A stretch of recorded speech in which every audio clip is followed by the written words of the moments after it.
Assalamualaikum warahmatullahi wabarakatuh. Waalaikumsalam.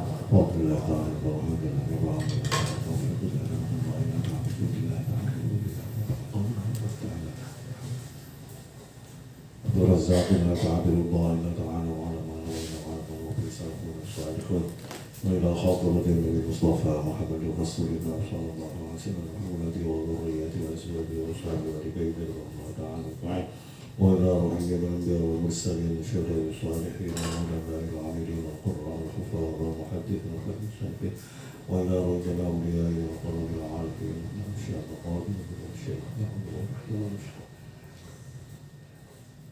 حضرات ولمكن الغوث والأعمال وعسى حضرات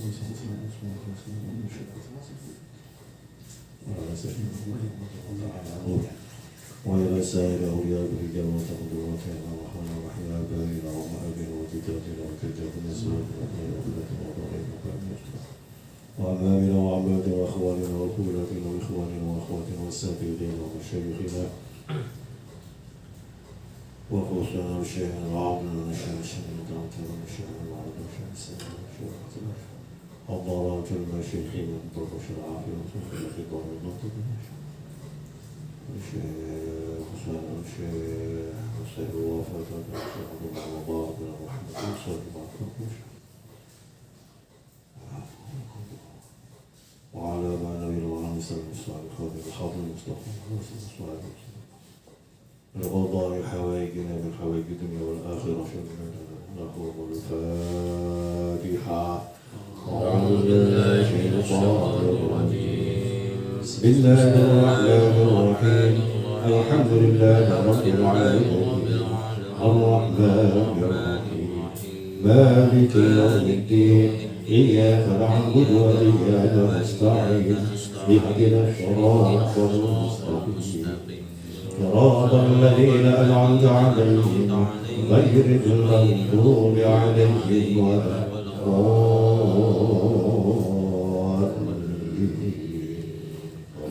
الضالين والوالدين والجميع والمسلمين آمين. بسم الله الرحمن الرحيم الحمد لله وفي نزيل يا ربنا الحمد لله اللهم صل على سيدنا محمد وعلى آله وسلم وعلى سامي والقول وحق فاتحة وعظام السبع المختار يا الله افتح لي بكل خير واجعل لي بكل خير وامر علينا بكل خير وعلى خير قطاعات ودين وانفسنا وبشرائر من كل محنة وفتنة وحسن وطير بكل خير آمين يا رب بكل خير ربنا اتنا في الدنيا حسنة وفي الآخرة وقنا عذاب النار وادخلنا الجنة وعلى وارزقنا بالهدى والتقوى والاستقامة والعافية والعافية والهداية والفكر والكبر والآخرة والسلام والخالد والعون والسلام صلى الله على خير خلق سيدنا محمد وعلى آله وصحبه وبارك وسلم الحمد لله رب العالمين سر الفاتحة.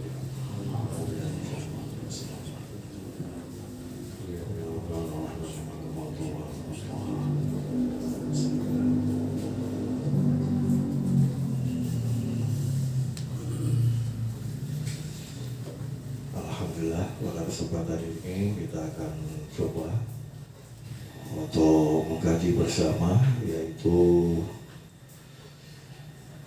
pendidikan atau pelajaran yang bisa kita ambil dari peristiwa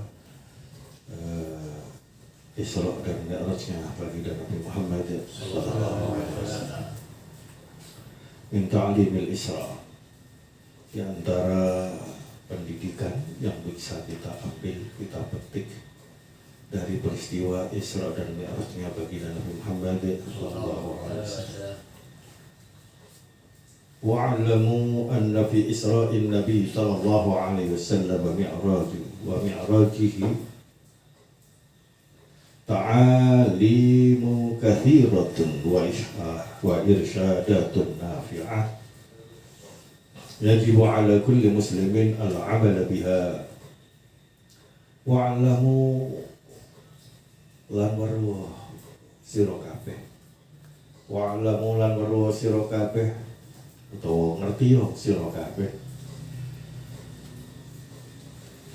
anna fi Isra'in Nabiyyi sallallahu alaihi wasallam sak temene ing dalam peristiwa Isra'in jeung Nabi Muhammad sallallahu alaihi wasallam wa mi'rajihi lan mi'raji jeung Nabi Muhammad sallallahu alaihi wasallam ta'alimu kathiratun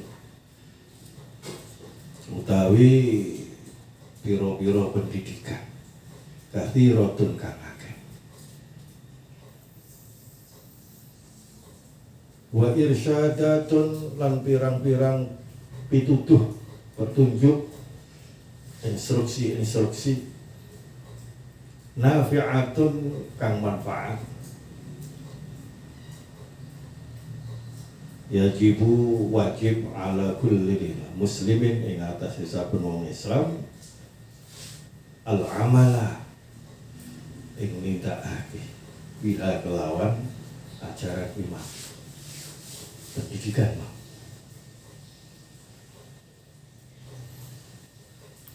minha ing antarane saka pendidikan mau wakil bahasa saking akeh ya tak petik sithik-sithik wae. Nomor 1 Bainaman Nabi sallallahu alaihi wasallam fil hajiri muttaji'an nalika iku peristiwa Isra Mi'raj iku terjadi nalika semono Kanjeng Nabi Muhammad sallallahu alaihi wasallam lagi berbaring turunan apa tidur turun mana orang miring nengen bicaranya mutajik tiduran miring kanan tapi orang turu tenan nak angler yang tiduran sekedar berbahan miring kanan fil hijri ing dalam hijr Ismail yang jero hijr Ismail itu panggonan yang jokone Ka'bah bentuknya kayak tapal kuda melengkung setengah lingkaran bangunan ini cendek tapi itu dulunya di dalam Ka'bah. Jadi siapa masuk ke dalam hijr Ismail berarti hakikatnya dia sudah masuk ke dalam Ka'bah. Dan Nabi pada saat itu pada malam 27 Rajab pada Isya salat Isya selesai terus istirahat tapi tidak tidur hanya tiduran miring kanan di dalam hijr Ismail dalam setengah lingkaran hijr Ismail itu.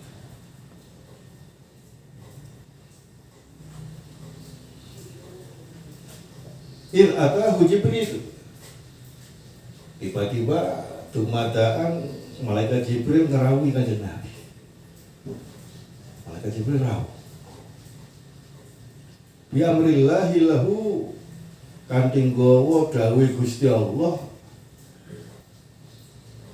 marang Kanjeng Nabi bil Isra'i wal Mi'raj yaiku dawuh supaya ngawal Kanjeng Nabi nindakake Isra Mi'raj. Famtathala halan min ghairi muhillatin wa tafakkurin ala faidatih. Famtathala mongko Nabi banjur nindakake dawuh mau Isra Mi'raj. Halan seketika itu juga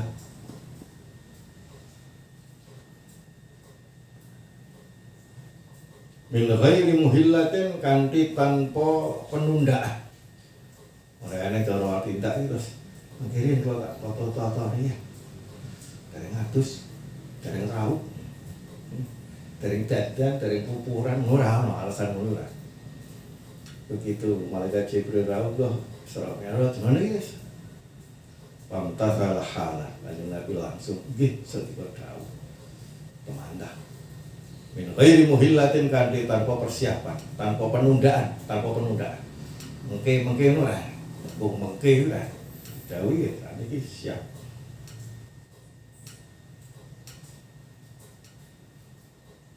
Jadi tanpa ada penundaan dan persiapan kopi maklum jak lunga.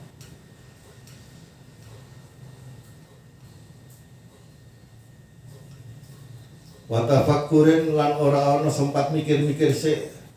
Ora ana. Ya tidak ngendi ngene terus piye persiapane tujuane ngendi ora takon. Ala faidatihi terus manfaate opo aku Isra Mi'raj barang iki ambe Isra Mi'raj iki ben opo entuk opo ngono ya ora takon kanjeng Nabi ora takon. Iki dari kan dijak Isra Mi'raj nggih ngono tok. Langsung temandang seketika itu tanpa kanjeng Nabi njaluk waktu persiapan kopi marjana lelungan. Udah.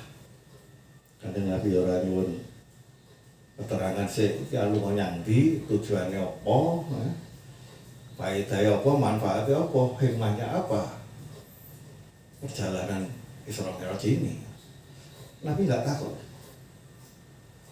Wae nggih tok.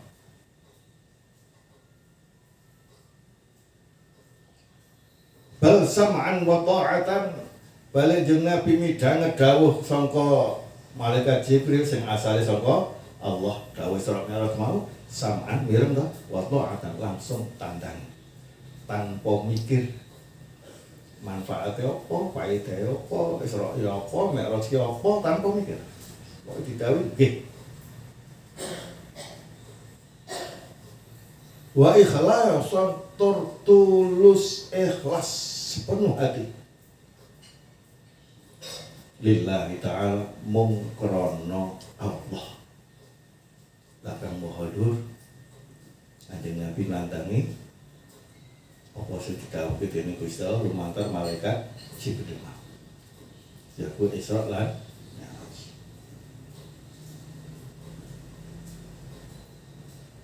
Wa fi dzalika ta'limun wa irsyadun.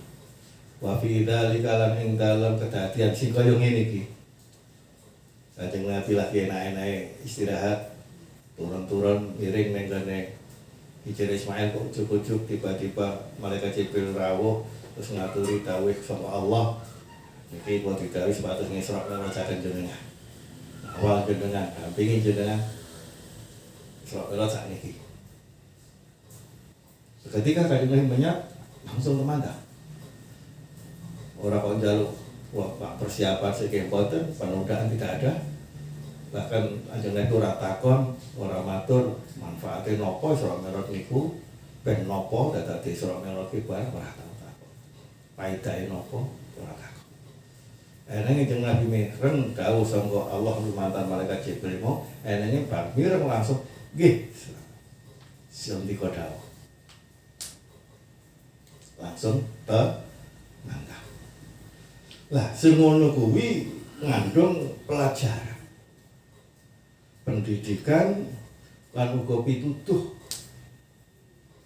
sing bagus banget menawi kita tindak.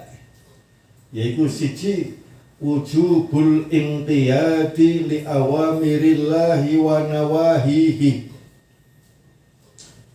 Wajib gembrikah nandangi kabeh perintah Allah lan uga ngestokke nalika dilarang dening Gusti Allah.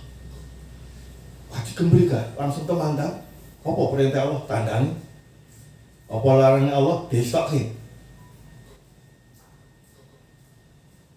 Wa illam ya'rif faidataha lan senajan kita iku ora ngerti.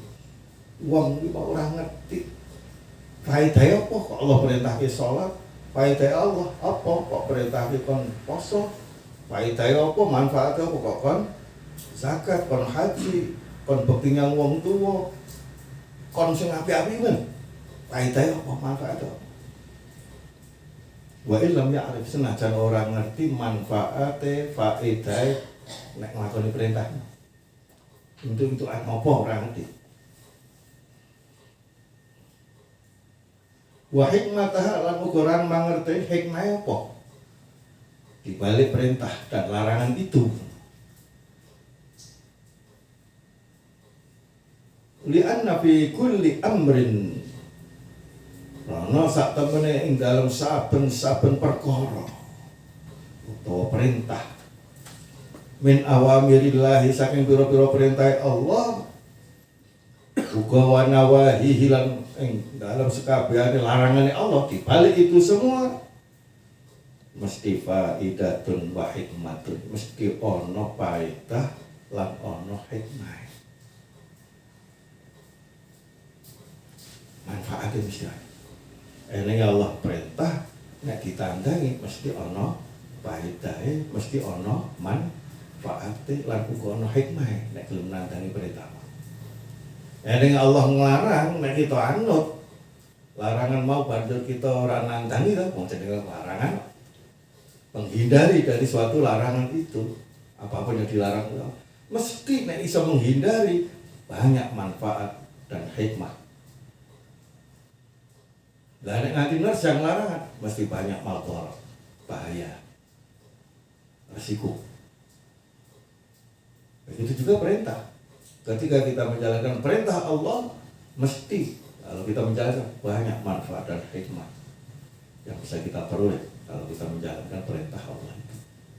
Kalau meninggalkan, kita akan mendapatkan madharat, kerugian. Karena perintah kita tinggalkan, itu berarti akan kita mendapatkan kerugian atau madharat yang kita dapat, kebalikan. Begitu pula ada perintah dari Allah, jika kita kerjakan berarti melanggar, larangan dilakoni dan menerjang, tentu akan mendapatkan madharat. Jadi kalau kita taat kepada larangan itu, kita tidak menjalankan, ya, sehingga kita meninggalkan setiap larangan itu, kita menghindarkan diri dari larangan itu, menahan diri untuk tidak menjalankan, maka kita pasti akan mendapatkan manfaat yang besar di balik setiap larangan itu. Meskipun kita tidak ngerti apa faedah maupun hikmah di balik perintah Allah, meskipun kita tidak ngerti apa faedah, manfaat dan hikmah di balik larangan Allah itu, wajib bagi kita menjalankan perintah itu dan mentaati larangan Allah itu, meskipun kita tidak mengerti manfaat dan hikmahnya dari perintah maupun larangan tersebut. Sebagaimana Rasulullah menjalankan perintah Allah untuk di Isra dan Mi'raj kan, tanpa bertanya dulu manfaatnya apa, hikmahnya apa, ben apa datang ini orang ngeyel, orang tahu masa ke minta waktu untuk persiapan juga enggak, siap-siap orang.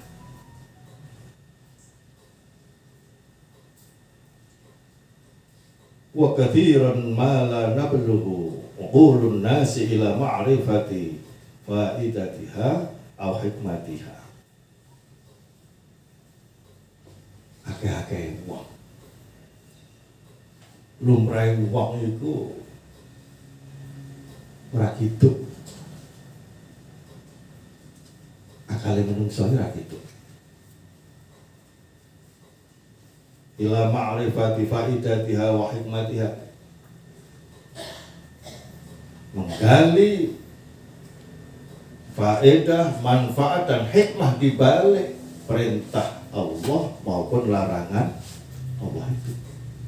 Lumrahe wong, akale wong ora gitu. Ya. Enggak nyampe akal manusia ini untuk mengetahui manfaat, faedah maupun hikmah di balik perintah dan larangan Allah itu.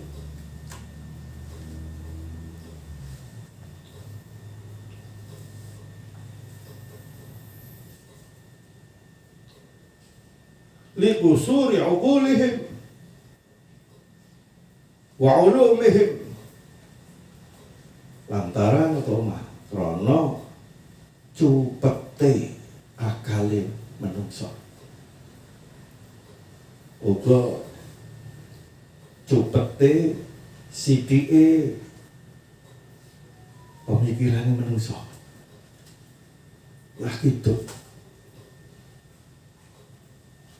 Ngarep gali goleki manfaat hikmah di balik setiap perintah Allah, di balik setiap larangan Allah. Ora gitu akali manusia, cepat orang nyanda.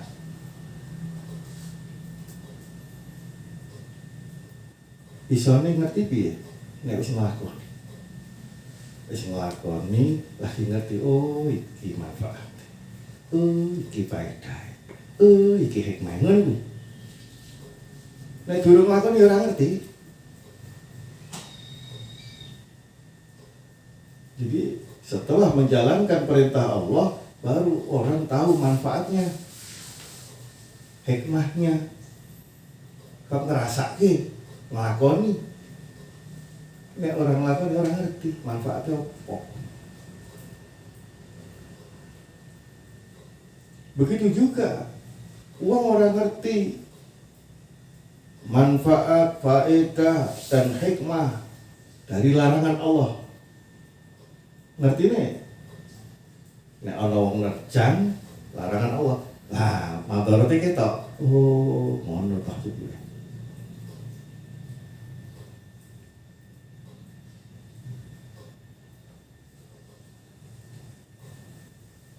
Contoh sederhana, apa manfaat sholat? Allah nanti merintahkan manusia untuk sholat, ternyata setelah orang mau menjalankan sholat, manfaatnya akeh biang.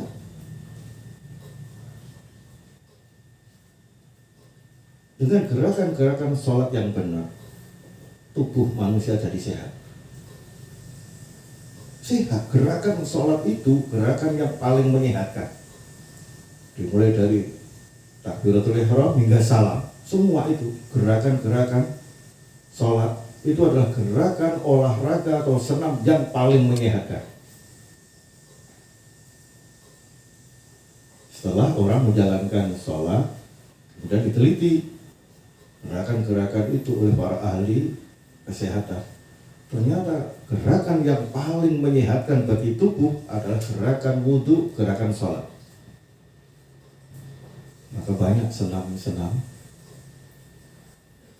yang diciptakan oleh orang, gerakan-gerakan senam yang untuk kesehatan tubuh. Ternyata gerakannya tidak lebih tidak lepas dari gerakan wudhu dan gerakan sholat. Cuma dikemas demikian rupa, diiringi musik dan sebagainya, menjadi senam. Tapi gerakan itu hakikatnya adalah merupakan bagian dari gerakan-gerakan wudhu, gerakan-gerakan sholat.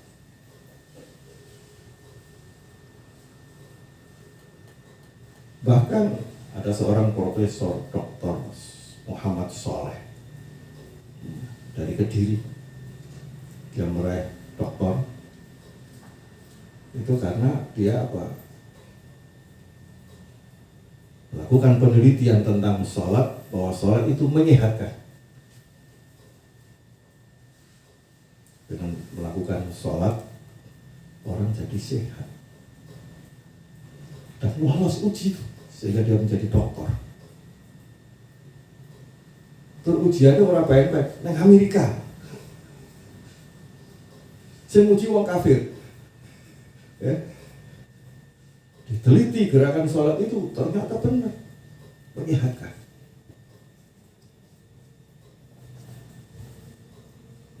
Sehingga lolos ya menjadi seorang dokter. Padahal ujiannya di Amerika, kuliahnya juga di sana. Sehingga wong-wong kafir, ya disertasinya menggunakan sholat. Itu menyehatkan.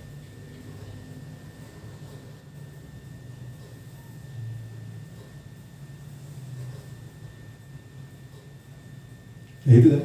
Setelah orang menjalankan baru tahu faedahnya sholat itu. Ternyata banyak faedahnya sholat, tidak hanya menyehatkan tubuh saja, juga menyehatkan jiwa.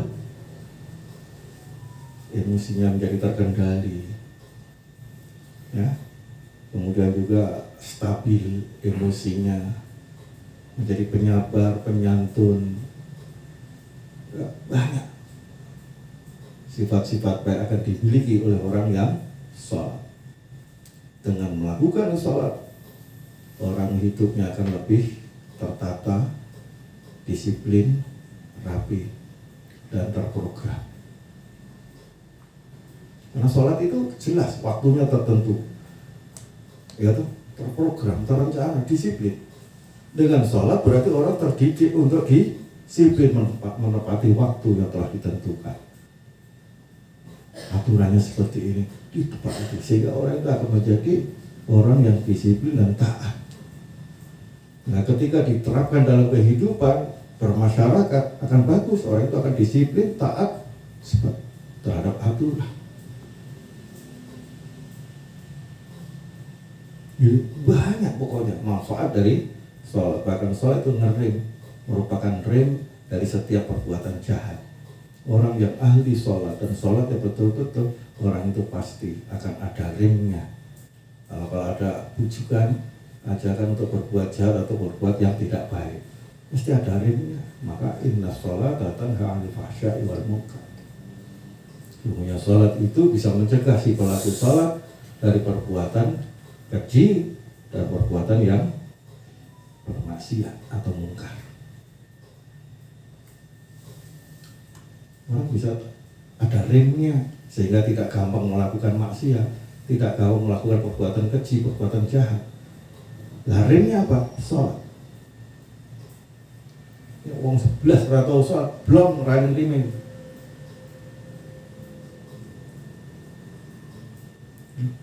Dan masih banyak lagi hikmah manfaat di balik perintah sholat itu maupun di balik larangan Allah. Contoh aja sholat.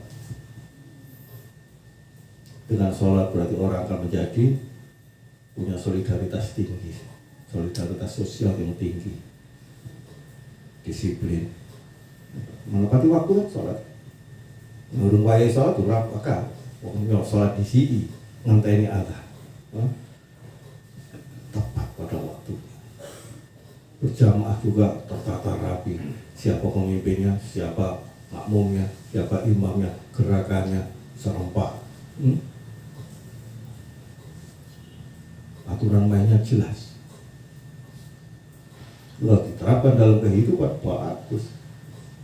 Itulah hikmah manfaat dari perintah dan semua perintah-perintah Allah, termasuk puasa, zakat, sedekah, thalabul ilmi, ada perintah apa? Birrul walidain, berbakti kepada ibu bapak, kepada orang tua. Semua mengandung manfaat, faedah yang sangat besar maupun hikmah. Cuma apa? Ketika kita mau menjalankan perintah itu, baru kita akan mendapatkan faedahnya, manfaatnya maupun hikmahnya. Jadi setelah kita menjalankan perintah, baru akan merasakan, menerima, mendapatkan faedah, manfaat, hikmah. Berbeda dengan orang yang tak punya iman. Itu biasanya setiap ada perintah, dia akan permasalahkan dulu. Perintah ini apa? Tujuannya apa? Biar apa? Manfaatnya apa? Tanyakan dulu di depan. Sebelum jelas, tidak mau dia jalankan.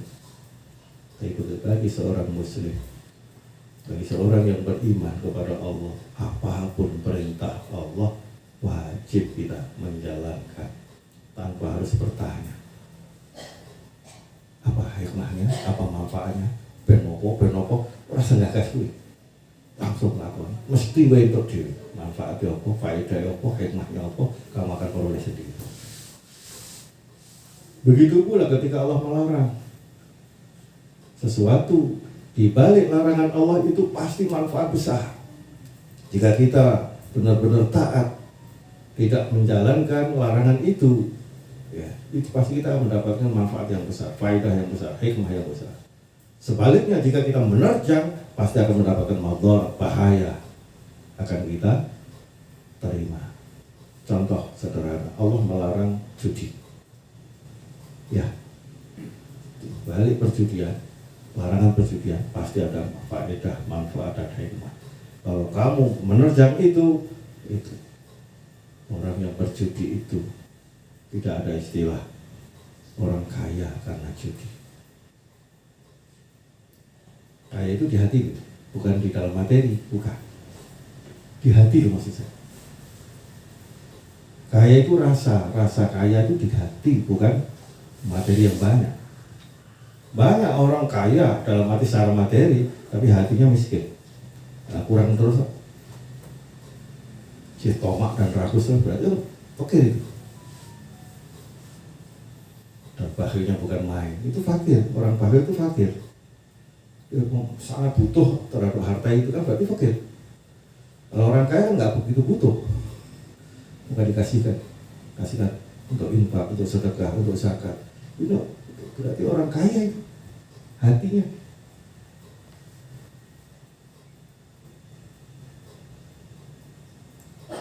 Nah, orang yang berjudi itu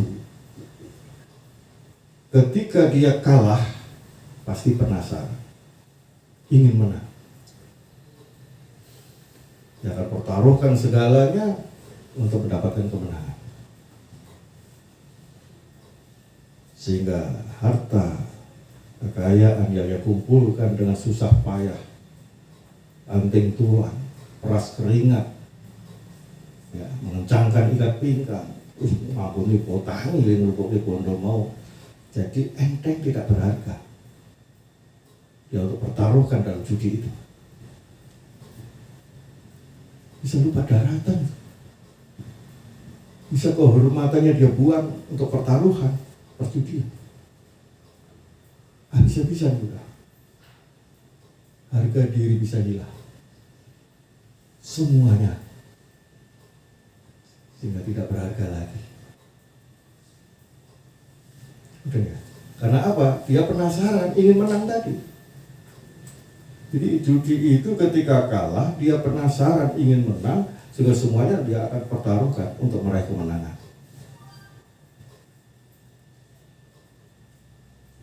Nah, kalau sudah menang gimana? Tuman. Pengen menang lagi. Itu judi. Kapan berhentinya? Sulit. Orang kalau sudah suka terhadap permainan judi, itu biasanya sulit untuk berhenti. Kalah pun dia akan terus berusaha supaya menang. Kalau sudah menang, ya ingin main terus supaya menang terus, karena kalau sudah habis-habisan lah baru berhenti dia. Kopol-kopol entak-entakan lagi mandek. Berhenti ketika sudah habisan.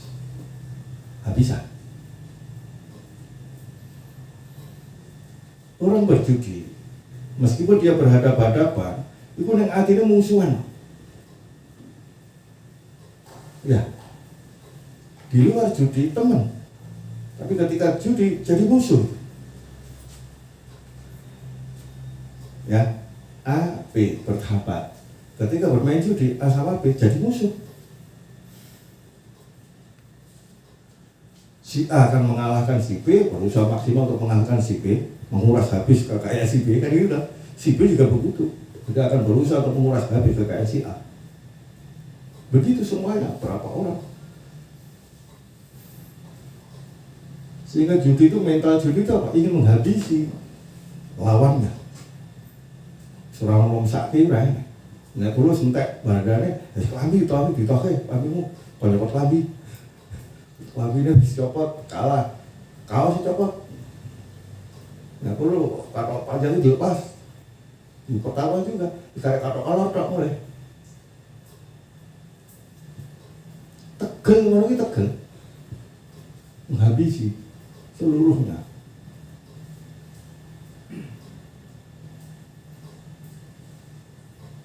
Dan itu berarti apa? Memupuk jiwa permusuhan, jiwa itu tadi, kemanusiaannya sudah diabaikan. Jadi orang yang bermental judi, yang suka judi akan bermental apa? Suka menghabisi yang lain. Dan tidak ada kemanusiaan. Masa itu ya.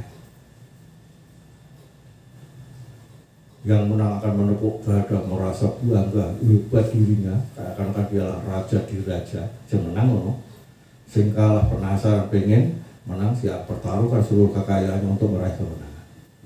Bahkan kalau perlu menghalalkan segala cara untuk meraih kemenangan. Mental berjudi gitu. Contoh ya, jadi itu kalau diterjang larangan judi, maka akan jadi apa? Madarat, pasti akan menimpa orang yang suka berjudi. Minuman keras, kenapa diharamkan, dilarang oleh Allah? Ya gitu ya. Di balik larangan itu pasti ada hikmah, faedah. Contoh, ketika orang melanggar larangan Allah yang berupa minuman keras, narkoba dan sebagainya, ketika orang itu melakukan itu, mengkonsumsi minuman keras, narkoba dan sebagainya, apa yang terjadi? Akal jadi rusak. Ketika akal jadi rusak apa? Dia tidak akan bisa membedakan mana yang baik, mana yang buruk. Dia akan lakukan apa saja sekehendak hatinya. Dia akan bicara apa saja sekehendak dirinya, tanpa ada kontrol lagi. Pas begitu apa? Kan nggak ada rem, rusak. Ketika orang sudah hilang akalnya karena minuman keras atau karena narkoba, apa yang terjadi? Udah, ya gak bisa bedakan ini orang tua kah atau orang lain. Dia akan berbicara semaunya kepada siapapun. Dia akan berbuat semaunya pada siapapun, semaunya sendiri. Sudah, tanpa nggak kasih aturan main lagi udah dalam hidup ini. Ya nggak kasih hukum lagi udah. Loh, iya. Ada suatu contoh ini. Cerita.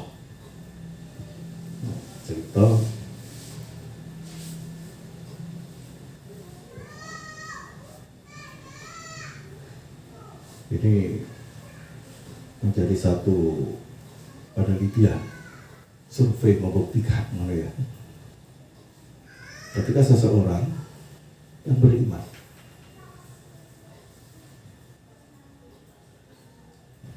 diperintahkan untuk berbuat dosa, suruh pilih, silakan kamu pilih membunuh, berzina, atau minuman keras. Kamu harus jalankan. Kalau tidak, kubunuh. Ya.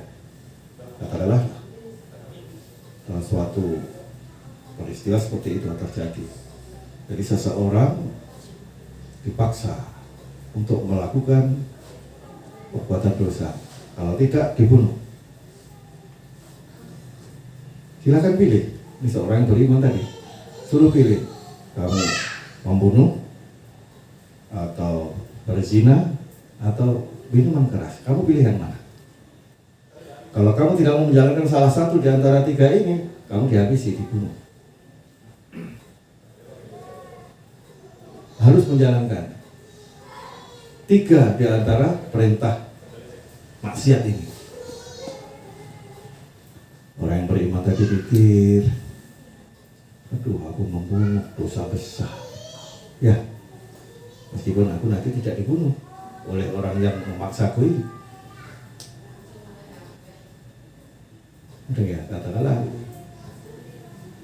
ini ujian keimanan. Terus kalau aku berzina, dosa besar. Ya, jelas-jelas dosa besar. Kita dosa yang terkecil kok.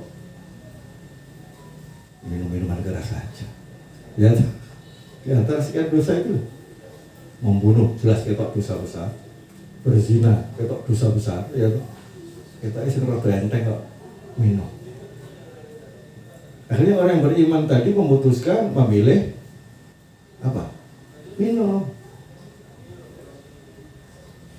Apa yang terjadi ketika dia minum minuman keras itu? Sesuai apa yang diperintahkan oleh orang yang maksa tadi. Apa yang terjadi? Hilang akalnya, rusak akalnya, kesadarannya hilang. Apa yang terjadi? Ketika dia sudah rusak akalnya, hilang kesadarannya, dia berzina, dia juga membunuh. Karena di hadapan itu ada wanita cantik. Udah ya. Dia tadinya hanya minum aja. Setelah mabok, kesadarannya berkurang atau rusak, akalnya rusak. Apa yang dia pikir? Lu ada wanita cantik, ya udah, ya gauli. Padahal dulu ketika belum minum, tadi nggak berani dia. berzina. Begitu sudah akalnya rusak karena minuman keras, ya faktor itu karena mabuk atau karena narkoba, akibatnya dia menzinai, memperkosa wanita cantik yang dihadapannya itu. Setelah dia perkosa, dia sedikit sadar, loh aku telah memperkosa, berarti dosa besar. Bagaimana nanti gimana? Kalau aku dituntut gini, waduh, ya. Tanggung jawab gimana? Berat kan? Terus pikir.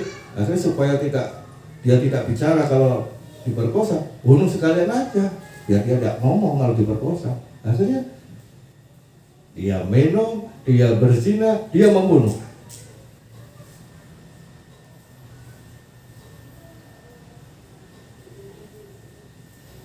Karena minuman keras, akal jadi rusak, terus orang menjadi tidak terkendali. Maka Allah melarang minuman keras. Allah melarang orang berzina. Kenapa? Kalau orang berzina, maka mabornya besar, bahaya besar akan mengancam. Satu, rumah tangga akan jadi rusak kalau orang itu berzina. Coba warga, suami istri sama anaknya, terus bapaknya selingkuh, ibu selingkuh, bubar kira-kira. Ya, rusak, bisa hancur di rumah tangga ini karena nggak ada cinta lagi. Istri akan ngamuk kalau nggak ngerti suami ini berzina, ya toh. Begitu pula suami akan ngamuk kalau ngerti istrinya berzina. Rusak kan, hubungan cinta sudah tidak ada, rusak rumah tangga. Dengan berzina rumah tangga bisa hancur. Dengan berzina ekonomi bisa jadi rusak juga. Untungnya belanja serahkan yang istrinya, serahkan yang wanita penghibur kan.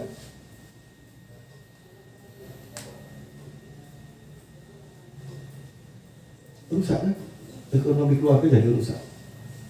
Belum lagi kalau itu dia keseringan melakukan itu, bisa tertular penyakit kelamin, sebagai itu sifilis, HIV, cekeraya, dan masih banyak penyakit-penyakit kelamin yang lain. Dan itu sangat berbahaya, ganas, dan pengobatannya mahal, sangat mahal, dan sulit untuk disembuhkan kalau sudah terkena.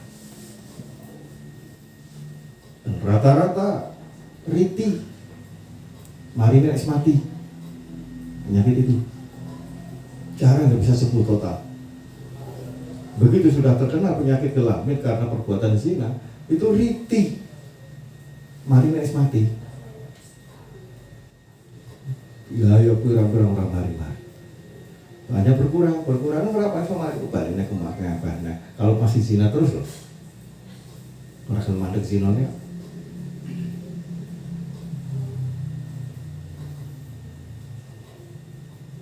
Satu, bisa menghancurkan rumah tangga. Dua, bisa merusak ekonomi rumah tangga. Tiga, apa? Bisa terkena penyakit yang sangat berbahaya. Dan masih banyak lagi madharat yang akan diperoleh. Karena bahayanya begitu banyak sehingga Allah melarangnya. Senajan akal manusia kata orang gitu, iso mikir ngono kuwi. Ngertine nek nglakoni nerjang lagi konangan. Oh, ngono akibatnya. Nek nerjang larangane, oh ngono akibatnya nek ninggal ke perintah Gusti Allah gitu. Maka disebutkan tadi wujubul inqiyad li awamirillah wa nawahihi. Wajib bagi kita itu apa? Semangat nadangi kabeh perintah Allah, ngestok di kabeh larangane Gusti Allah. Nek ana perintah tandang, ana larangan manut ngono bae. Wa illam ya'rif fa'idataha wa hikmataha. Meskipun orang yang diperintah, yang dilarang itu atau kita itu tidak ngerti, tidak memahami, orang mudeng blas faedah opo, hikmah opo, ora ngerti. Wis pokoke diperintah lakoni. Ini perintah Allah.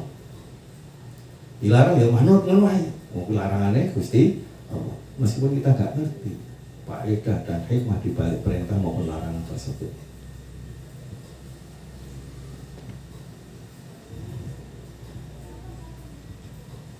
Lah ana kok ora ngerti, ora weruh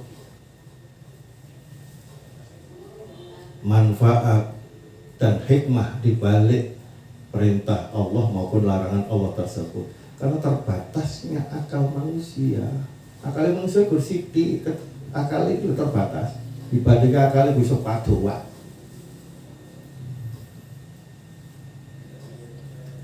Karena keterbatasan kemampuan berpikir manusia inilah sehingga tidak semua orang bisa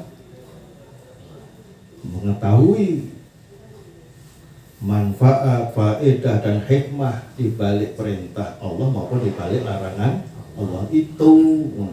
Hanya orang-orang tertentu yang ulul albab, yang pandai berpikir itu iso ngerti. Lumrahe wong ora ngerti. Cepet pikir. Bila diuran sing real, perkara-perkara sing real kadang ora roh menungso ora ngerti kok. Pikirane ra gitu apa meneh. Lah sayyama al umur ghaibiyah. Apa meneh perkara-perkara sing gaib. Belas ora gitu akale menungso kaya to. Pamane. Nah. Misal ahwal barzakh. Al-ihwal tentang alam kubur. Orang nglakoni kon ngerti kon ndi? Barzakh iku kaya apa? Ya to, ora ngerti. Roh wae sing nempel nang awakmu terus kuwi tok nggo iki. Ora ngerti roh kaya apa to? Kok ngerti wae? Rohmu iku kaya apa? Bentuke, wujude. Ngerti? Kuwi cedek banget karo menyatu dengan dirimu kok.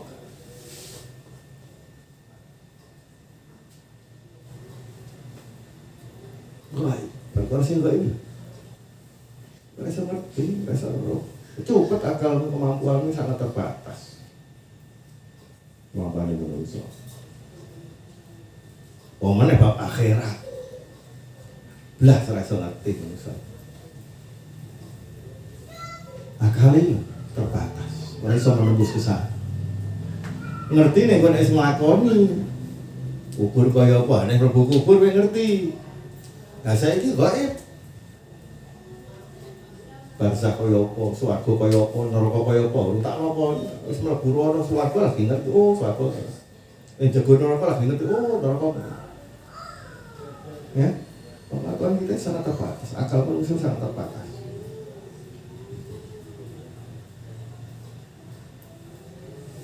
Qala ta'ala wa ma utitum minal ilmi illa qalila. Allah ngendika sira kabeh ora diparingi ilmu kejaba ya mung sithik. Ngerti ilmu Allah sepiro to? Ngerti lautan. Jebar pojir. Jebar lautan. Lautan seluas itu adalah ilmu Allah, gambarannya. Terus jari satu masukkan ke dalam laut. Coba ini di laut, banyu diangkat, tetes ke, tetes tak udah dibagi, usaha dunia. Kuwi ilmu yang sak dunia bisa tetes. Sementara ilmu Allah kita kelem ora sak laut jika sak tetes. Enggak kelem. Itulah perbandingan ilmu Allah adalah air lautan itu semua, sedangkan ilmu seluruh manusia itu hanya setetes air lautan. Sehingga kecil kemungkinan manusia bisa menjangkau manfaat, hikmah, faedah dari setiap perintah Allah maupun larangan Allah, kecuali sing gelem nglakoni, gelem anut, engko iso ngrasake dhewe manfaate apa, hikmahe apa. Sing ora anut ora iso.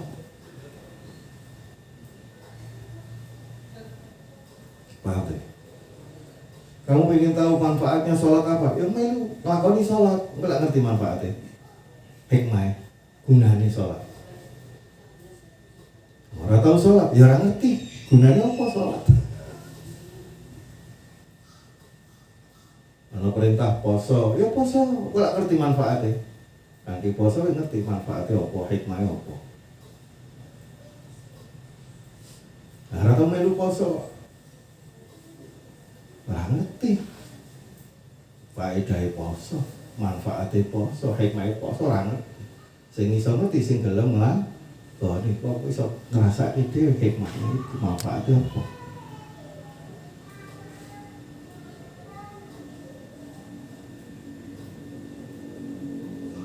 Itu satu ajaran di balik peristiwa Isra Mi'raj. Di dalam peristiwa Isra Mi'raj bisa tarik satu pelajaran pendidikan yang sangat penting, apa? Yaitu wajib bagi kita untuk selalu bersemangat menjalankan perintah Allah, bersemangat menjauhi larangan Allah. Meskipun kita tidak mengerti faedah, manfaat, hikmah di balik setiap perintah maupun larangan Allah. Itu ajaran yang pertama. Yang kedua, ajaran kalau Isra Mi'raj nerangin ini, ya. Makanya kok cerita ya. Ya, dari cerita itu kita bisa tarik pelajaran loh, kumpul dongeng tok. Di balik peristiwa Isra Mi'raj ini banyak pendidikan yang bisa kita ambil untuk kita jalankan. Yang kedua,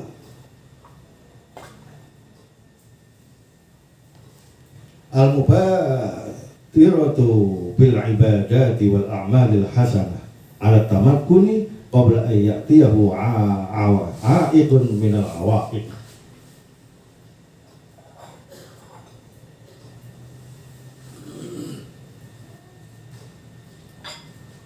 Mubadirah itu bersegera. Kita diperintahkan untuk bersegera, agi-agi, enggal-enggal, cepet-cepet, ini ora ya-yaan, agi-agi,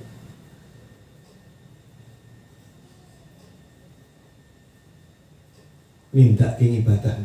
Nah, ana perintah sholat, ndang teman-teman sholat. Ya, ana perintah poso, ndang teman-teman poso.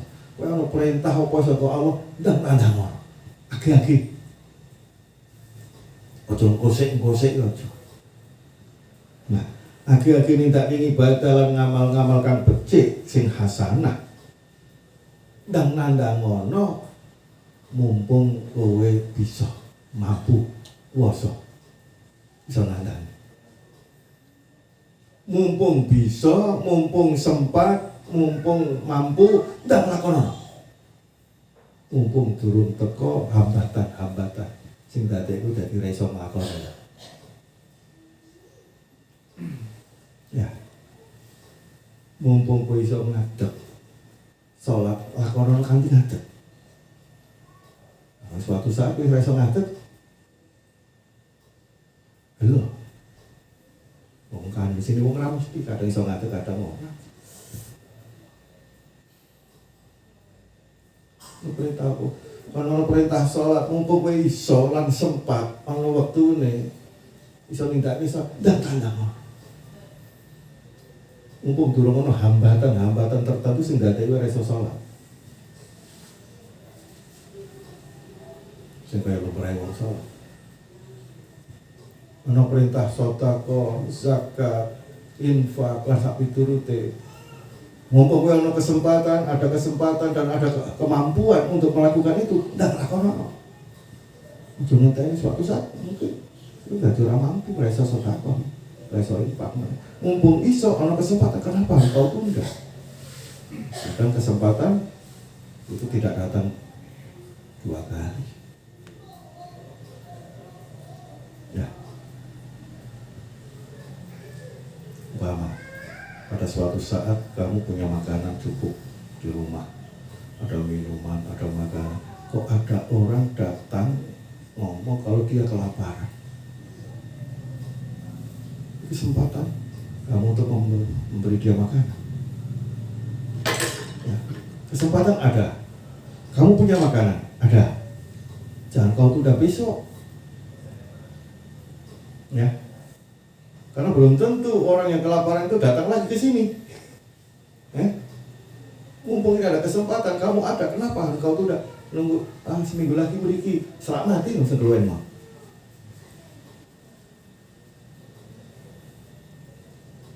Semacam itu. Selagi engkau mampu, sempat, lan iso ngandani, ndang tanda mono, jangan kau tunda. Sebagaimana Nabi tadi, Isra Mi'raj tadi.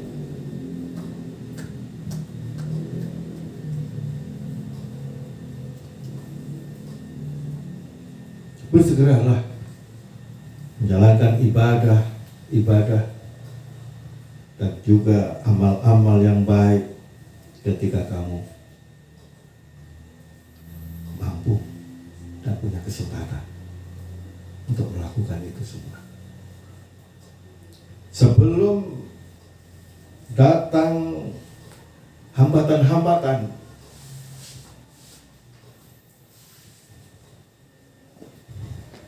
karena bisa jadi kamu akan datang hambatan, sesuatu yang menghambat engkau sehingga tidak ada kesempatan lagi, tidak akan mampu lagi menjalankan ibadah maupun perbuatan yang baik itu.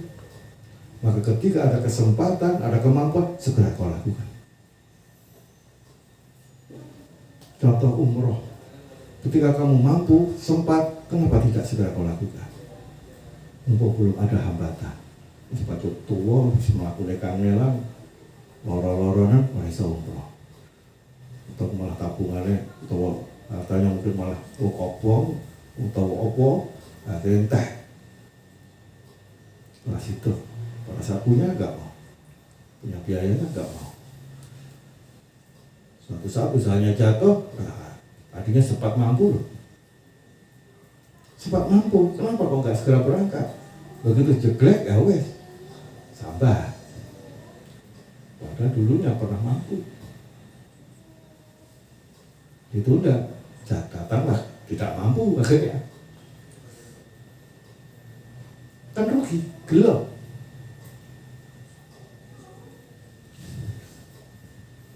Jadi al-mubadiratu bil ibadah, segeralah bersegera untuk melakukan peribadatan, ibadah-ibadah wal amal hasanah, dan juga amal-amal yang baik, alat tamakuni, ketika ada kemampuan dan kesempatan.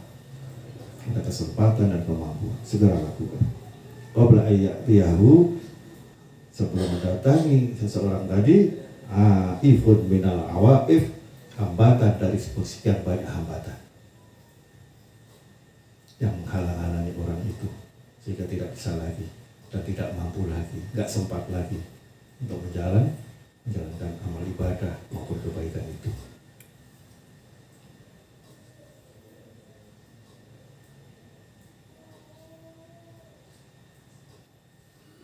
Maka kata Nabi, ajilu atau badiru bis sholati qabla al-faut, segeralah kamu semuanya melakukan sholat qabla al-faut, sebelum terlewat waktunya.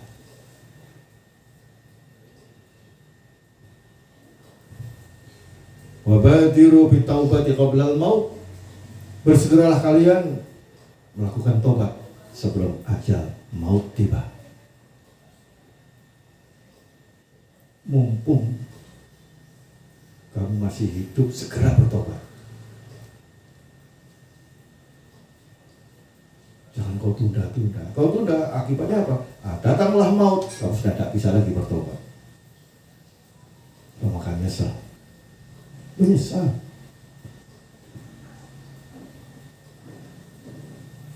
Segeralah kamu melakukan sholat ketika kamu mampu dan sempat. Lakukan sholat. Mumpung belum terlewat waktunya. Kalau sudah terlewat waktunya, hilang kau. Berarti kehilangan sholat. Karena sholat itu ada waktunya, dibatasi.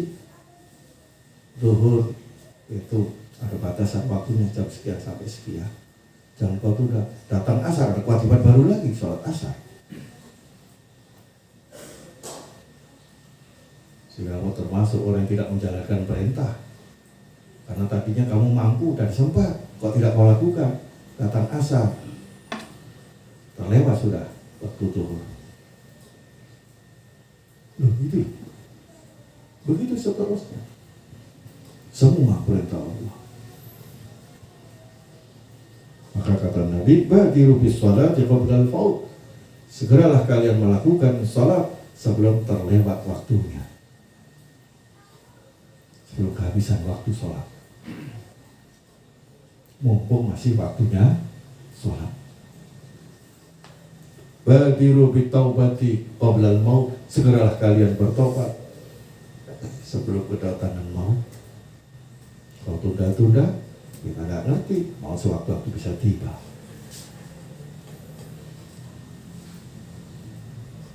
Begitu mau tiba, Anda mau bertobat, nggak bisa. Mau mati atau tobat.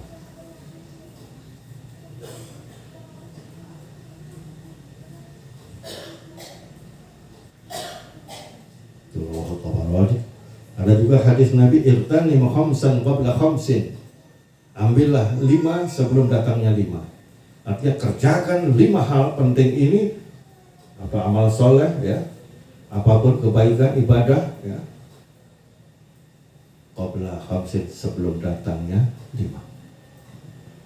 Ketika kau ada kesempatan 5 yang baik, segera kau lakukan sebelum datangnya hambatan 5 juga, kebalikan dari 5 hal yang baik tadi.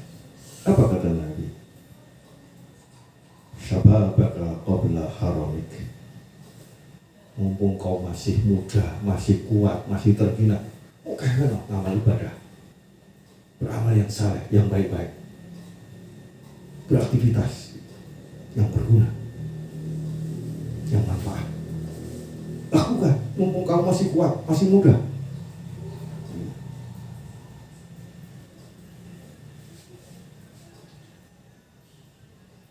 Qabla haramika, sebelum datang masa tuamu. Wis baju tua, melaku ya rasa cepat, ngomong ya rasa cepat, meripat mulai lama. Ya, tua, guru rasa nandang. Ya, mumpung kamu masih muda, masih kuat, perbanyak amal saleh, berbuat baik. Sebelum datang waktu tua. Kalau kamu sudah tua, tidak bisa lagi. Udah ya. Mumpung kamu masih kuat, sholatlah sebanyak-banyak sholat sunat malam. Kalau kamu kamu 100 kamu ngopo si kuat kok. Anis tua udah kuat. Lagi petang mereka boyok. Mumpung masih kuat meripatmu moco Al-Quran oke. Anis tua udah kuat moco ampun meripatnya. Dilus ngantuk.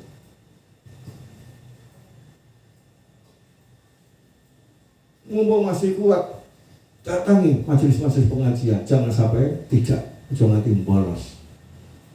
Udah tua, hutan sithik mangkat rawani.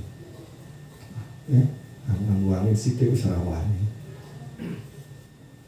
Tua. Hambatannya banyak. Mumpung kamu masih muda, sedikit hambatannya, semangat dalam beramal saleh, semangat dalam melakukan kebaikan. Kumpulkan sebanyak-banyak kebaikan itu, lakukan sebanyak-banyak. Tapi sudah sesuai kadar kemampuan yang ada.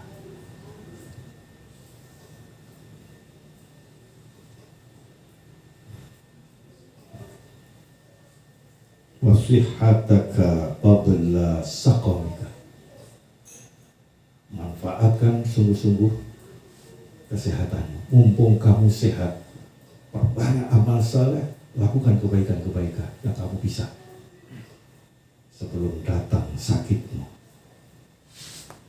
Mumpung mulutmu sehat, gunung banyak zikir, banyak baca Quran. Paham ya? Lah untuk meloro, gue mau coba ke iso. Tak boleh zikir saya iso. Gereng-gereng tok. Mumpung kamu sehat, manfaatkan kesehatanmu untuk melakukan kebaikan amal saleh. Jangan tunggu saat sakitmu, jangan. Karena sakit bisa saja suatu waktu datang. Ketika sakit kamu tidak akan bisa melakukan aktivitas itu lagi. Ada hambatan-hambatan yang menghambat engkau untuk melakukan kebaikan itu karena sakitmu. Ya. Ketika kamu masih bisa jalan menuju pengajian, menuju masjid taklim, jalan, angkat tuh. Ingat, bisa suatu waktu kamu sakit sehingga nggak bisa jalan menuju tempat pengajian.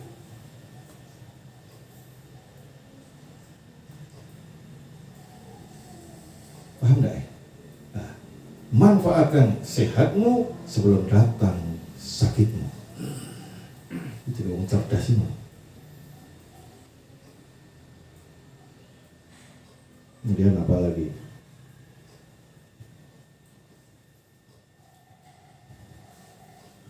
Wa ghinaka qabla faqrika. Manfaatkan masa kayamu, waktu kayamu sebelum datang waktu fakir. Mumpung kamu punya, segera kau lakukan kebaikan-kebaikan dengan harta yang kau punyai sebelum harta itu lepas dari tanganmu. Suatu saat bisa saja harta itu lepas dari tanganmu. Mumpung masih ada di tanganmu, manfaatkan sebaik-baiknya untuk melakukan kebaikan-kebaikan dengan harta yang ada di tanganmu itu. Untuk infak, untuk sedekah, untuk berzakat, untuk menolong orang, untuk menafkahi keluarga, untuk kebutuhan utama di keluarga dan sebagainya, untuk yang baik-baik pokoknya, semanfaat, manfaatkan. Jangan tunda-tunda, nanti suatu saat akan tiba fakirmu. Mungkin saja di hartamu kekayaan akan berpindah ke orang lain, atau kamu jatuh bangkrut, miskin, dan tidak bisa lagi kamu berinfak, bersedekah, berzakat.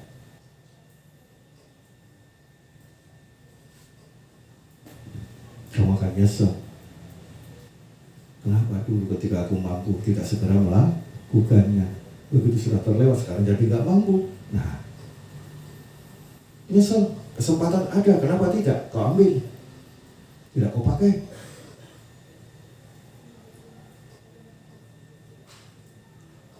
Ketika ayah ibu masih hidup, lakukan kau berbakti kepada ibu bapak.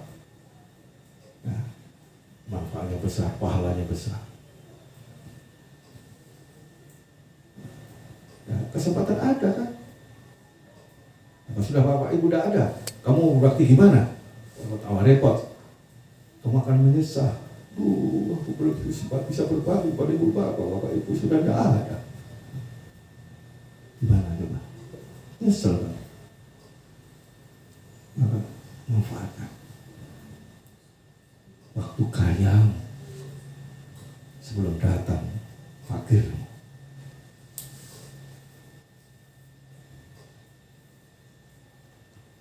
Wa faraghaka qabla syughlik. Manfaatkan waktu luangmu dengan sebaik-baiknya untuk beramal saleh, berbuat yang baik, beraktivitas yang bermanfaat. Sebelum datang waktu sibukmu sehingga kamu tidak bisa lagi melakukan aktivitas itu. Mumpung longgar, ngaji yo, pengajian yo, thalabul ilmi, sibuk bisa. Kita gak ngerti. Mungkin suatu saat datang kesibukan mendadak, nggak sempat lagi kita melakukan kebaikan-kebaikan itu, amal-amal saleh itu.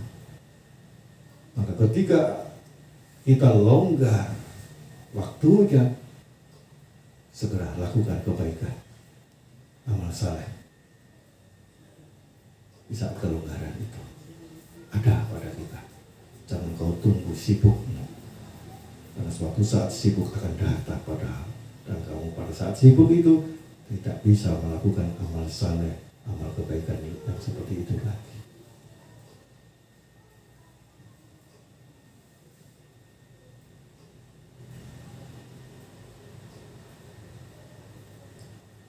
Wahayataka qabla mautika. Manfaatkan, gunakan sebaik-baiknya hidupmu masa hidupmu sebelum datang masa kematian. Mumpung isih urip dan ngamal soleh, dan ibadah, dan tumindak becik. Ojo nunggu-nunggu kok saat mati. Mereka keburu mati serasa sempat lagi kamu beramal soleh. Kau akan menyesal. Kenapa dulu ketika aku hidup gak mau beramal soleh, tiba-tiba datanglah mati, kematian datang pada aku, usai-usai. Kamu akan menyesal sepanjang masa, dan sesalan itu tidak ada guna lagi.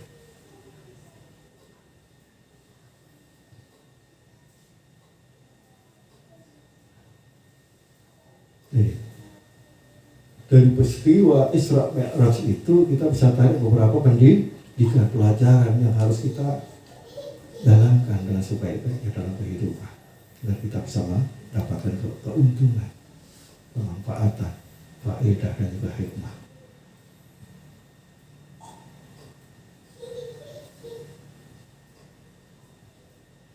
Jadi yang pertama tadi apa?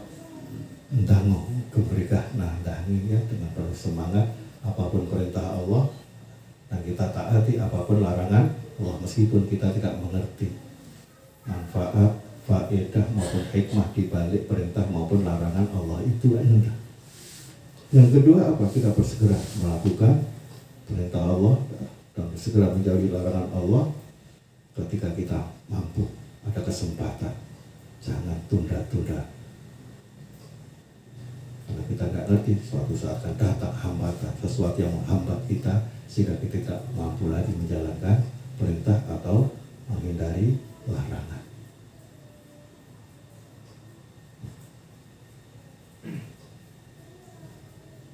Yang ketiga, dari cerita Isra Mi'raj, peristiwa Isra dan Mi'raj Nabi, kita bisa ambil pendidikan apa? Wujubul ikhlas bil ibadah. Wajiblah kita dalam beribadah itu selalu ikhlas. Liwajhillah wal ibtigha'i mardhatillah, hanya untuk Allah, hanya untuk menggapai ridha Allah saja. Dalam setiap ibadah, setiap kebaikan yang kita lakukan, apapun, tanamkan dalam hati ikhlas, hanya karena Allah, hanya untuk mencari ridha Allah saja. Sebagaimana Rasulullah tadi di Isra Mi'raj itu semua inggih karena Allah kok sam'an wa ta'atan lillah.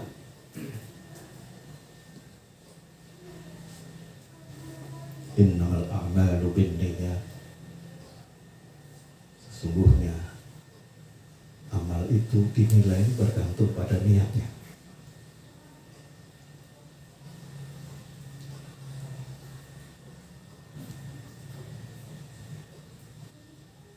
Wa innamal likulli imri'in ma nawa.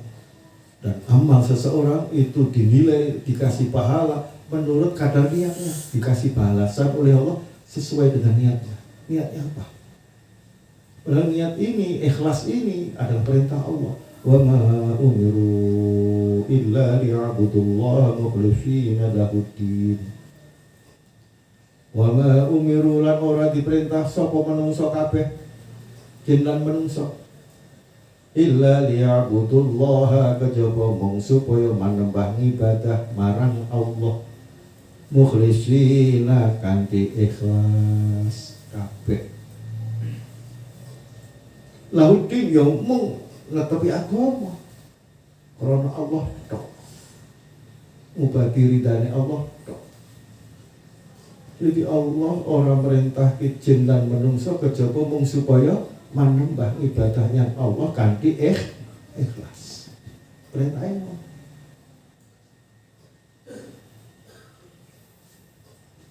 Dawuh Nabi innamal a'malu binniyati, satemene angin pasti nek utawi sahih ngamal gumantung niate. Wa innamal likulli imri'in ma nawa, lan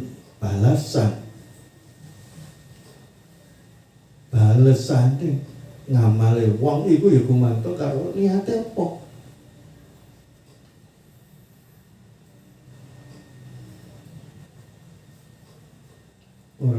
mendapatkan ganjaran dari Allah menurut niat orang itu dalam beramal.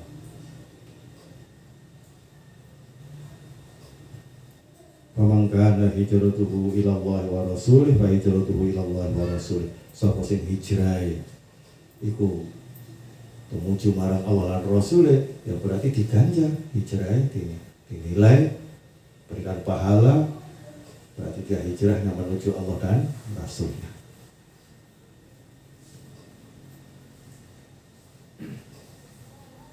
Wa kana hijratuhu ila dunya, sapa sing hijrah iku krana dunya. Zaman Nabi itu ada orang hijrah ke Madinah karena dunia, karena di Madinah lebih makmur daripada Makkah dalam kehidupan ekonomi. Sehingga orang ikut hijrah Nabi bersama Nabi ke Madinah dalam rangka apa? Mencari dunia, ya kan? Ya yusibuha kata Nabi. Ya itu aja mau jadi ekonominya yang lebih mapan ngono tok wes.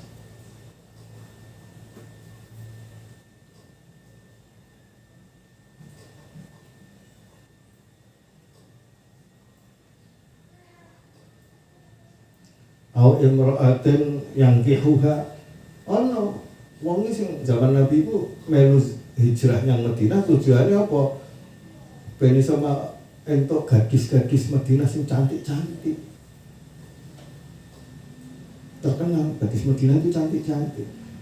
Ya kalau hijrahnya hanya untuk wanita, nanti intu-intuan ganjarannya ya iso menikahi gadis cantik tok itu guys. Nah akhirnya ngaplu ora apa-apa.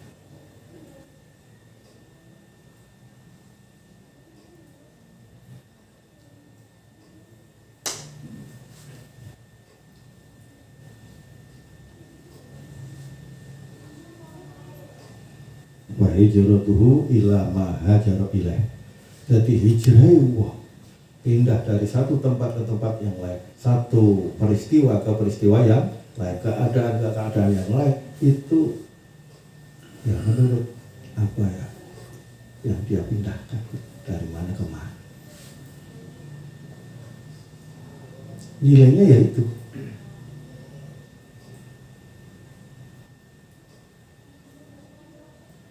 tentunya yang dinilai mestinya kalau orang itu berpindah dari yang buruk ke yang baik. Itulah hakikat daripada berhijrah atau pindah. Orang berpindah ngonetok. Yang tadinya beler sholatnya pindah tadi sergep sholatnya. Semuanya ngaji nih beler, saya tadi sergep ngaji. Semuanya cetil berpindah menjadi lomo.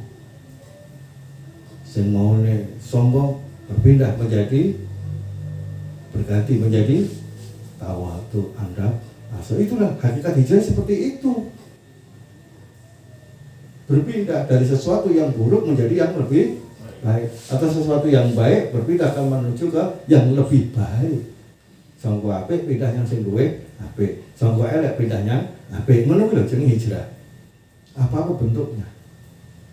Asal kamu bisa berpindah, berganti dari hal yang buruk menjadi yang baik, itu berarti kamu hijrah. Berpindah dari yang baik menuju ke yang lebih baik, itulah hijrah.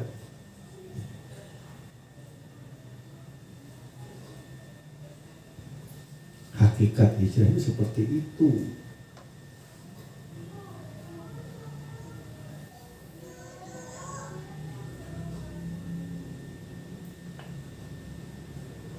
Jadi kita diperintah supaya apa? Dan temantang minta di kebencian, ya mumpung sempat, mumpung mampu dan melakukan apa. Tidak teko hambatan-hambatan sing dadi sing mau sempat dadi ora sempat, sing mau mampu dadi ora mampu, sing mau iso dadi ora bisa. Ada hambatan. Mumpung belum ada hambatan, orang hambatan dah melakukan.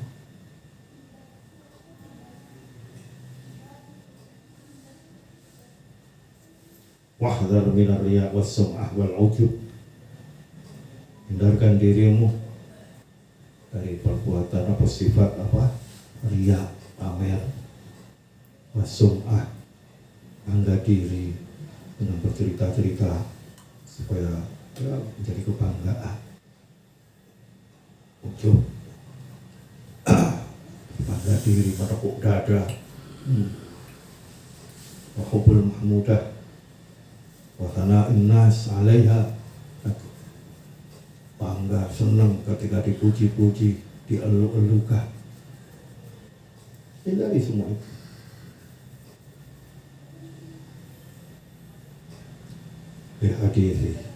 Karena hadis Nabi, ar-riya'u yufsidul amal kama yufsidul khal wal asal. Pamer, riya itu merusak amal sebagaimana merusaknya cokak terhadap madu. Jadi riya itu bagaikan cokak, amal soleh bagaikan madu. Ketika riya itu mencampuri atau masuk ke dalam amalmu, maka sama artinya madu cokak masuk ke dalam madu. Apa yang terjadi? Rusaklah madu. Madunya kecenderungan cokak, jadi rusak madunya. Jadi cokak ini merusak madu. Nah, begitu juga riya itu merusak amal soleh. Kamu beramal soleh, kalau di hatimu ada riya, itu udah rusak amal soleh. Sebagaimana rusaknya madu karena cokak. Jadi amalmu rusak karena riya, sebagaimana rusaknya madu karena cokak tadi.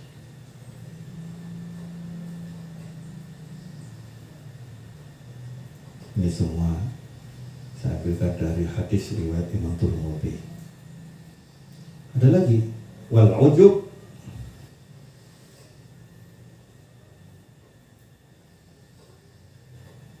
yahbitul amal. Ujub, takabur, berbangga diri karena amalnya itu bisa meleburkan pahala amal. Kalau kamu ada merasa bangga, takabur, membanggakan kebaikan-kebaikanmu, maka pahalamu akan binasa, rusak. Pahalanya lebur, hilang, musnah. Maka jangan sekali-kali membanggakan amal soleh. Lakukan amal soleh, lupakan. Lakukan amal soleh, lupakan. Seperti ikhlas, lupakan. Untuk ini, untuk bangga-bangga. Nah, begitu kamu membanggakan amalmu, apalagi sampai ada riya, ada merasa hebat dengan amalmu, maka hilang pahalanya. Meskipun tulisannya ada, tapi tidak berbobot, tidak berpahala. Nanti ketika di yaumul mizan, di akhirat nanti tidak ada nilai. Ada tulisannya dalam catatan, tapi ketika ditimbang tidak berbobot. Maka lakukan amal soleh apapun yang ikhlas. Setelah itu lupakan, jangan kau ingat-ingat bahwa kamu pernah beramal soleh. Terus lagi lakukan amal soleh, lupakan dengan ikhlas. Terus lakukan dengan ikhlas, lupakan. Lakukan dengan ikhlas, lupakan. Jangan pernah kau ingat-ingat amal soleh. Undak timbul mundat, merusak amal.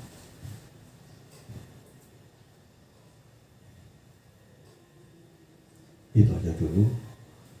Sebenarnya masih banyak lagi pelajaran yang bisa kita petik. Satu lagi, az-zuhdu wa tarku tawassu' ataladzu fi umuri dunya. Fa inna Nabi sallallahu alaihi wasallam yattaji'u fil hijri bi ghairi firashin wala lahafin wala wasadah. Kita hendaknya pola hidup sederhana saja, jangan berlebih-lebihan. Sebagaimana Nabi melakukan pola hidup kita sederhana, karena Nabi kan ketika berbaring tiduran di Hajar di Hijr Ismail tanpa bantal, tanpa kasur, tanpa selimut, tanpa spring bed, sederhana. Maksudnya apa? Kita harus berusaha ikuti Nabi apa? Hidup sederhana, jangan berlebih, jangan lebay, sesuai kemampuan yang ada aja lah. Jadi sederhana, tidak mesti harus bergaya kere, tidak. Mungkin ya. Contoh, seandainya Anda mampu beli pakaian seharga 1 M, tapi ya dah Anda membeli di bawah itu hanya kira-kira hanya jutaan aja, umpamanya, itu sudah sederhana itu bagi orang yang memang mampu beli baju seharga 1 M, dia hanya pergi beli hanya kira-kira 1 juta harganya baju itu sudah termasuk sederhana bagi orang yang kemampuannya segitu. Jadi sederhana di sini tidak mesti bergaya kere, bergaya ya sedang saja, jangan berlebihan. Udah ya, bagi seseorang yang mampu mengadakan apapun yang katakan high class, jadi dia ngambil yang sedang, itulah sederhana. Udah ya. Jadi sederhana itu seperti itu, dari penampilan sederhana, makan juga demikian. Anda bisa mampu, ada uangnya untuk makan yang lezat-lezat mengharganya sampai jutaan setiap hari, tapi Anda ngambil yang simpel, yang sederhana, itulah. Jadi sebagaimana Nabi berpola hidup sederhana, bukan berarti bergaya kere, bukan. Sederhana itu apa? Ya artinya mengeluarkan sesuatu sesuai dengan kemampuan yang ada, tidak berlebihan. Ya, beli baju ya sing mampu ini sepiro. Ya. Meliwat sego beras kuwate kemampuannya sepiro. Dukur dewi kemampuannya. Jangan berlebihan. Kuwate PB ngoyak kudu rojo lele, akhirnya utang-utang. Memberatkan diri, itu tidak sederhana. Misalnya kuatnya PP atau boleh PP, kuatnya sempat ya, sempat dan seterusnya sesuai kemampuan yang ada, sederhana. Syukur di bawahnya sedikit, nggak mampu sing high ini semuanya saat ini sore gue. Ini ojo ngapek, ini sok banget. Ini nawang usah oleh manusia. Menyiksa diri sendiri. Jadi sederhana itu tengah-tengah, sedang. Mungkin ya. Nah, sesuai kemampuan yang ada, ojo melonjak dulu pada arah gitu. Ini ojo cedek-cedek banget, kok dadi prihatin terlalu nelongso, dadi memelas, ya toh. Tapi yuk sing pas lah, ukuranmu sepiro, kamu sendiri yang lebih tahu. Karena lain orang, lain pula kemampuannya. Kamu bisa mengukur kemampuanmu tertinggi seberapa, kemampuan terendahmu seberapa, ambillah tengah-tengah. Jadi khairul umuri awsa'uha, sebaik-baik perkara adalah yang sedang saja. Jangan terlalu high, jangan terlalu bawah, ya. Sedang. Saja. Sementara yang bisa kita pelajari saat ini adalah 4 hal utama, ya, yang kita bisa tarik pelajaran dari peristiwa Isra dan Mi'raj sebagai Nabi Muhammad Sallallahu Alaihi Wasallam. Insya Allah besok kita bisa lanjutkan lagi. Kita bisa ngambil pelajaran berikutnya, pelajaran yang banyak. Kita aja dulu, semoga bermanfaat. Nah, mari kita kemasi, kemudian kita berdoa. Al-Fatihah. Iya, kalau tidak ia kesannya suara mustaqim, suara berlatih, Bismillahirrahmanirrahim. Alhamdulillahirabbil alamin. Hamdan masida. Ya Rabbana lakal hamdu min baghi jalalil karim wa azim subhan. Allahumma shalli wa sallim ala sayyidina Muhammadin al-Fatih lima ughliqa wal khatim lima sabaqa. Nasrul haqq bil haqq wal hadi ila siratil mustaqim wa ala alihi wa sahbihi wa sallam. Allahumma raddi ma ahwalana wa hassin af'alana wa khallifna min al-faqri wal dhulli وعصمنا على البلاء والوباء والطاعون ومن شرور الأعداء والشياطين والنفس الأمارة بالسوء. اللهم يسر لنا التضعف في جميع الأمور الدينية والدنيوية وحصل مرادنا بالخير. اللهم بعدنا من الشر والإثم. اللهم إنا نعوذ بك من جهد البلاء وترك الشقاء وسوء القضاء وشماتة الأعداء. اللهم يا محول الحول والأحوال حول حالنا إلى أحسن حال. اللهم يا كثير النوال ويا خالق جميع الأفعال وفقنا لنية الخير في جميع الأقوال والأحوال. اللهم سلمنا وسلم ديننا ولا تسلط وقت النزع إلى لنا ولا تسلط علينا من لا يخافك ولا يرحمنا وارزقنا خير الدنيا والآخرة إنك على كل شيء قدير. ربنا آتنا في الدنيا حسنة وفي الآخرة حسنة وقنا عذاب النار وادخلنا الجنة مع الأبرار يا عزيز يا غفار. اللهم أعنا على ذكرك وشكرك وحسن عبادتك. اللهم ارزقنا الهدى والتقوى والاستقامة ونسألك العفو والعافية والمعافاة الدائمة في الدين والدنيا والآخرة ونسألك حسن الخاتمة. صلى الله على خير خلقه سيدنا محمد وعلى آله وصحبه وبارك وسلم وآخر دعوانا الحمد لله رب العالمين بسر الفاتحة. بسم الله الرحمن الرحيم. مالك يوم الدين إياك نعبد وإياك نستعين صراط الذين أنعمت عليهم. Demikian ada kekurangan kekhilafan mohon dimaafkan. Hadanallahu wa iyyakum ajma'in wa afu minkum. Wassalamualaikum warahmatullahi wabarakatuh. مولاي صل وسلم دائما أبدا على حبيبك خير الخلق كلهم هو الحبيب الذي ترجى الشفاعة لكل هول من الأهوال مقتحم يا ربي بالمصطفى بلغ مقاصدنا واغفر لنا ما مضى يا واسع الكرم يا أرحم الراحمين يا أرحم الراحمين يا أرحم الراحمين فرج على المسلمين صلى الله